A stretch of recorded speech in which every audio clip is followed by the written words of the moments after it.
जल्दी से हमारे चैनल को सब्सक्राइब करें ऐसी और कथा देखने के लिए। लालजू की प्राण प्यारी, ऐसी सुकुमारी प्यारी, लालजू की प्राण प्यारी, रहत प्रसन्न सदा ये मुख हासी है। रहत प्रसन्न सदा ये मुख हासी है।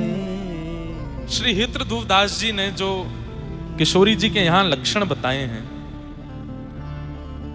ये सारे लक्षण ठाकुर जी के अंदर भी हैं, पर क्योंकि अधिष्ठाता होने के नाते, संचालन करता होने के नाते, जब व्यक्ति मुखिया बन जाता है तो उसको अपने कई स्वभावों पर कंट्रोल करना पड़ता है। दया पर कंट्रोल करना पड़ता है, कृपा पर कंट्रोल करना पड़ता है, प्रसन्नता पर कंट्रोल करना पड़ता है।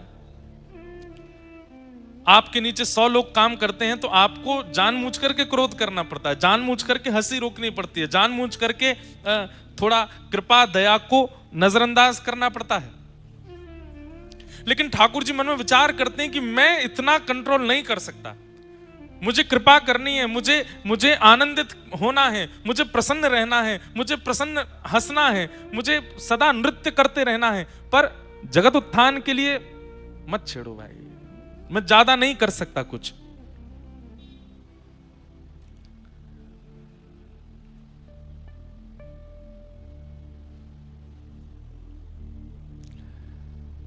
तब ठाकुर जी ने मन में विचार किया कि एक ऐसा स्वरूप प्रकट हो जहां ये कोई भी प्रतिबंध ना हो, कृपा पर प्रतिबंध नहीं, दया पर प्रतिबंध नहीं, आनंद में प्रतिबंध नहीं, प्रसन्नता में प्रतिबंध नहीं, नित्य विलास में प्रतिबंध नहीं।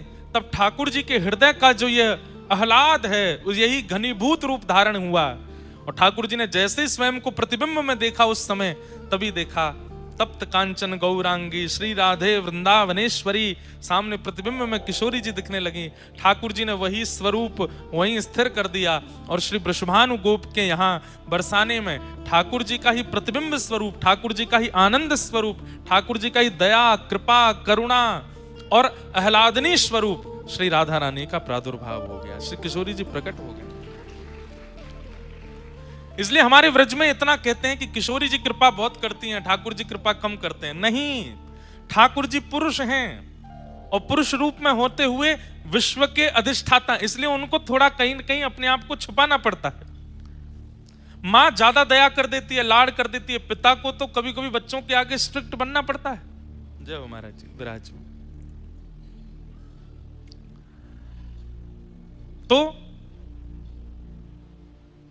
ठाकुर जी का वही घनीभूत स्वरूप श्री किशोरी जी के रूप में प्रकट हुआ। सब लोग इधर देखो, ध्यान से सुनो। किशोरी जी के रूप में प्रकट हुआ। अब किशोरी जी और ठाकुर जी मन में विचार करें,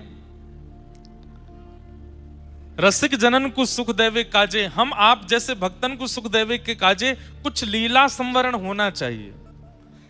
तो जैसे ही किशोरी जी और ठाकुर जी ने विचार किया लीला संवरण का, इतने में ही किशोरी जी के श्री अंग से ही अष्ट सखियां प्रकट हो गईं, जिनमें श्री ललिता जी, तुंग विद्या, चंपक लता आदि आदि सखियां प्रकट हुई। बहुत ध्यान से सुनिए सब लोग। अब तब विचार हुआ कि ब्रह्मा की बनाई हुई सृष्टि में तो हम लीला करेंगे नहीं, सबको अधिकार थोड़ी है इस लीला के दर्शन का। ठाकुर जी की निकुंज रस, निवृत्त निकुंज रस की लीला का हम आप जैसे लोग दर्शन नहीं कर सकते। क्यों? क्योंकि हम लोग तुच्छ प्रेम को देखते हैं सिनेमाओं में जाकर के, ऐसे प्रेम का दर्शन करते हैं जो काम से प्रकट होता है, जो वासना से प्रकट होता है, जो शरीर इंद्रियों से प्रकट होता है। उस प्रेम को, वो प्रेम है नहीं, पर उस वासना के भोग वृत्ति को देखने के बाद अगर हम प्रिया प्रियतम की निकुंज लीला का अनुभव करना चाहते हैं तो फिर हमारे मन में कहीं ना कहीं दोष आ जाएगा। इसलिए किशोरी जी ने विचार किया, एक ऐसी पृष्ठभूमि हो जिसमें संसार के विकार प्रवेश ना कर सकें, वहां लीला हो। तब किशोरी जी के चित्त से श्री वृंदा महारानी प्रकट हुई।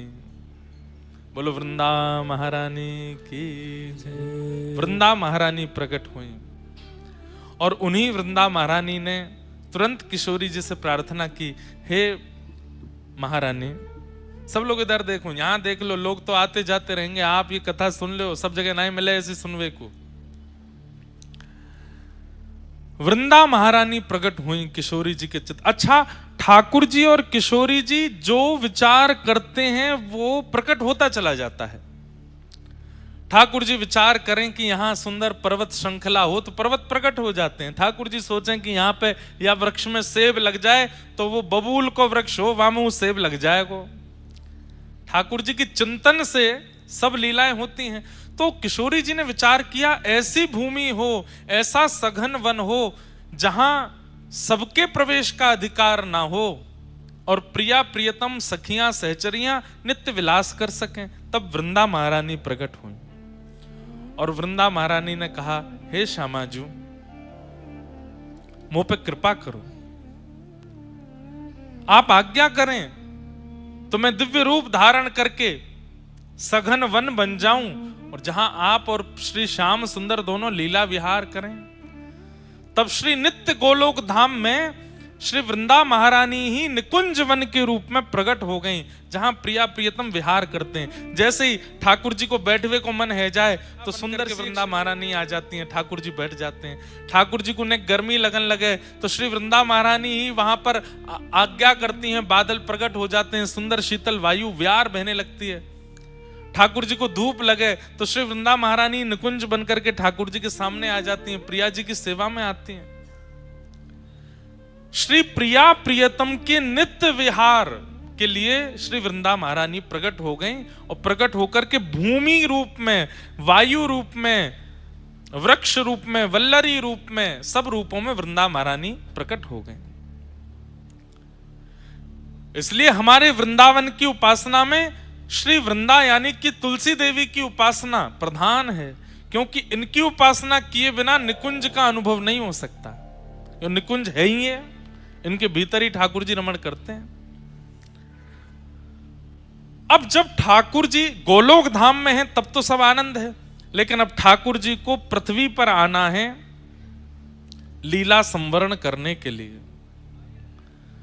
ठाकुर जी प्रकट कैसे होंगे, लीला बन गई। किशोरी जी प्रकट कैसे होंगी, लीला बन गई। सखियां प्रकट कैसे होंगी, सब लीला बन गई। लेकिन वृंदा महारानी कैसे प्रकट होंगी? ठाकुर जी बोले, सामान्य रूप से वृंदा महारानी प्रकट नहीं होंगी, क्योंकि वृंदा महारानी केवल प्रिया प्रियतम को सुख विलास देने के लिए नहीं, जन्म जन्मांतर कल्प कल्पांतरों